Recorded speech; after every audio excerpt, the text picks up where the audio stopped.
18일 하나님 말씀 함께 나눕니다. 고린도전서 9장 12절입니다. 다른 이들도 너희에게 이런 권리를 가졌거든 하물며 우리일까 보냐. 그러나 우리가 이 권리를 쓰지 아니하고 범사에 참는 것은 그리스도의 복음에 아무 장애가 없게 하려 함이로다. 아멘. 그리스도인의 자유한 권리라는 제목으로 하나님 말씀 전합니다. 고린도전서 8장에서는 음식 이야기가 나왔고 9장에서는 후원에 관련된 이야기가 나옵니다. 고린도 교회는 초대 교회였어요. 교회법이나 어떠한 전통이나 여러 신뢰들이 많이 없던 시대였죠. 그 가운데 유대 출신의 기독교인들, 로마 출신의 기독교인들, 그리고 다른 나라, 다른 지역, 다른 종교 출신의 기독교인들이 한데 어우러져 이제 교회가 세워졌습니다. 그러했기 때문에 현실적으로 더 하나 되기 위해서 넘어야 될 장애물들이 많았습니다. 그 중에 하나가 일전에 다루었던 바울파냐, 아볼로파냐 하는 파당 문제, 그리고 우상의 음식, 이방 음식 먹어도 되는 것인가, 그들과 함께 지내는 것, 동석하는 것 괜찮은가, 이런 문화 차이에 따른 문제도 있었습니다. 후에 다루겠지만 이 수건을 쓰는지 마는지, 기도나 말씀을 전할 때 이 순번에 관련된 것, 은사에 관련된 것 계속 다루게 됩니다. 그런데 오늘 보면 고린도전서 9장은 이 후원에 관련된 것입니다. 당시에는 후원 문화가 보편적으로 잘 되어 있었습니다. 기본적으로 여러 권세자들은 돈을 들여서 철학자들, 사상가들, 예술가들을 후원합니다. 그러면 그들은 후원을 받아서 생활하면서 자신을 후원해주는 권세자들에게 그 유리한 이미지를 만들고 그런 유리한 표를 만들어내죠. 그러면 그 영향받은 사람들이 그 권세자들을 밀어주면서 이제 서로 상부상조의 관계가 만들어집니다. 그래서 그 후원은 당시의 일반적인 문화였습니다. 그래서 초대교회 사도들은 이 순회 전도 사역도 할 수 있었던 것이죠. 그런데 이 고린도 교회에서 나온 이야기는 이 바울파냐, 아볼로파냐 하는 파당과 좀 연관이 있는 것 같아요. 당연히 바울파의 사람들은 교회가 바울의 순회 사역에 도움을 주는 것을 못마땅해 여기죠. 아볼로를 더 이렇게 섬겨야 된다, 이런 소리들을 했고 바울을 섬기는 것에 대해서 볼멘 소리를 냈을 것 같아요. 사실 당시는 이 남자 사역자 한 명의 여행병비 대주는 그런 정도가 아니라 이 가정, 부부 다 책임져주는 그런 후원 제도가 많았기 때문에 사도 바울의 후원에 관련된 이야기가 나올 때 반대파의 그 악한 의도들, 그런 것들이 좀 있었던 것 같아요. 그런데 그것에 대해서 사도 바울은 오늘 어떻게 말하고 있죠? 12절의 앞부분, 다른 이들도 너희에게 이런 권리를 가졌거든. 다른 사도들도 그렇게 하지만 12절 이어서 읽습니다. 하물며 우리일까 보냐. 사도 바울, 나도 그런 권리 가지고 있다. 당연히 가지고 있다. 그러나 우리가 이 권리를 쓰지 아니하고, 이렇게 말합니다. 고린도 교회는 사도 바울이 세운 교회였고요. 초창기에 브리스길라와 아굴라를 통하여서 애정을 들여서 열심히 세운 교회였습니다. 다른 어떤 사도들보다 인정받아 마땅하고 가장 권위가 있을 만한 사람, 아무런 이견이 없게 가장 교회에서 수고한 사람이 사도 바울이었을 거예요.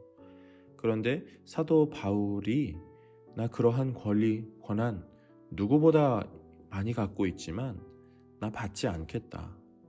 너희들이 이걸로 소동 있는 걸 보면서 나는 받지 않겠다. 사도 바울은 그래서 정말 이 사역을 하면서 천막 만드는 일을 많이 하잖아요. 고린도 교회의 그런 재정적 후원, 그리고 고린도 교회 성도들이 사도 바울을 따르는 것, 이런 거에 대해서 사도 바울은 당연히 나를 따라야지, 당연히 나를 도와야지 라고 생각할 수도, 말할 수도, 행동할 수도 있지만 하나도 받지 않겠다 말하죠. 왜 그러죠? 사도 바울은 이걸로 교회가 분열되고 분란이 일어나는 것에 마음이 아팠어요. 그래서 그들이 하나 되기 위하여 그런 걸림돌이 있다면 내가 기꺼이 이런 것을 포기합니다. 보여주는 거죠. 할 수 있음에도 하지 않는 것. 그게 신자의 자유입니다. 하지 않는 것은 할 수 있는데 하지 않게 되므로 이 자유를 억압받는 것처럼 느껴질 수 있지만, 할 수 있는데 스스로 안함을 선택하는 것이 자유예요. 구속받고 스스로 제한하는 것은 신자로서 신앙생활을 하면서 마주하는 걸림돌들입니다. 그러나 그것이 우리를 옥죄지 않아요. 아침마다 이런 말씀 듣는 것, 다른 사람들이 안 하는데 우리는 이 수고로움을 합니다. 다른 사람들이 다 먹는 거 우리는 안 먹으려고 하고요, 안 먹음을 선택하죠. 교회를 위해, 하나님 나라를 위해, 성도를 위해 우리는 그렇게 신자의 양심에 따라서 하나님이라는 기준으로 삶을 살아요. 그래서 더 사랑하고 더 섬기기도 하고 때로는 더 희생하기도 하죠. 사도 바울은 그런 솔선수범을 보여주고 있습니다. 왜 그렇게 수고로움을, 왜 그렇게 어려움을 선택하죠? 그 혜택 없는 것 아닌가요? 아니죠. 그게 가장 영광스러운 일이기 때문이죠. 왜요? 예수님이 바로 그런 분이시기 때문이에요. 가장 수고로움을 선택하셔서 이 땅에 내려오셨고, 안 그러셔도 되는데 가장 힘든 길을 걸어가셨어요. 우리 때문에요. 신자는 그런 면에서 주님 보여주신 모습 따라가는 자, 주님을 모델로 삼는 자들입니다. 어려움 당하고 손해보고 핍박받고 아니면 인간적인 방법보다 더 힘들고 어떻게 보면 더 귀찮은 그런 것을 우리는 왜 선택할 수 있어요? 주님 때문에요.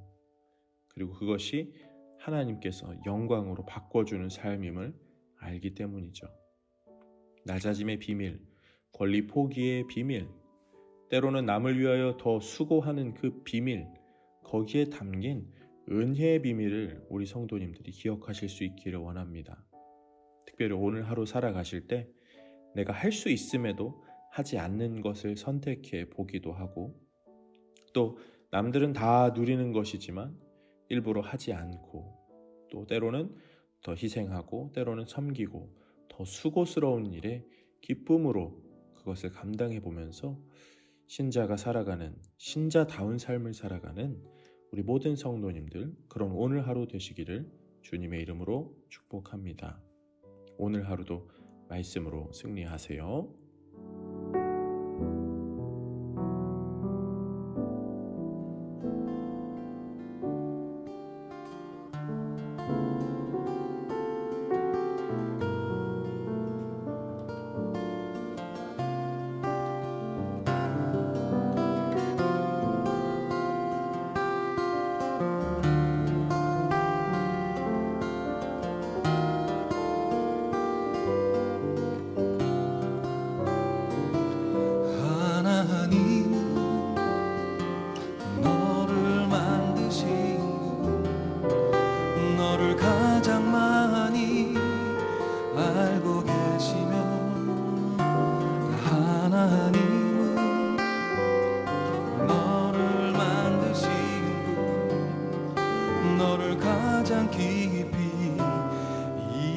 하신단다.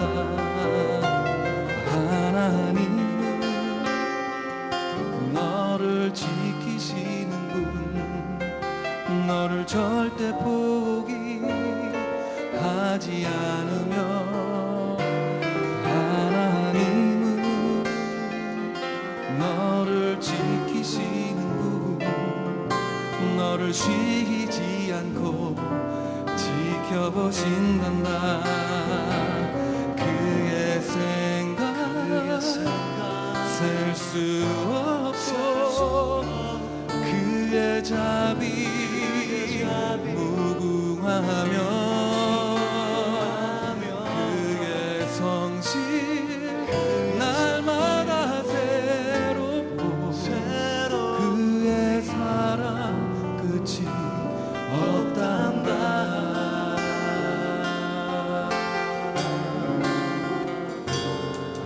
하나님은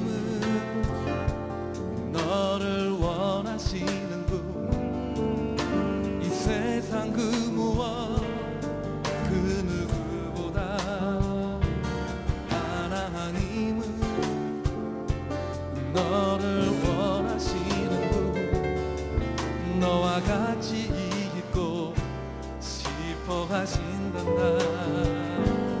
하나님은 너를 인도하는 분, 광야에서도 폭풍 중에도 하나님은 너를 인도하는 분, 푸른 초장으로 인도하신단다. 그의 생각 셀 수 없고 그의 자비 무궁하며 그의 성실 날마다 새롭고 그의 사랑 끝이 없단다. 같이 할까요? 그의 생각 셀 수 없고 그의 자비 무궁하며 그의 성실 날마다 새롭고 그의 사랑 끝이 그의 생각 끝이 셀 수 없고 그의 생각 셀 수 없고 그의 자비 무궁하며 그의 성실 날마다 새롭고 그의 사랑 끝이 없단다. 그의 사랑 끝이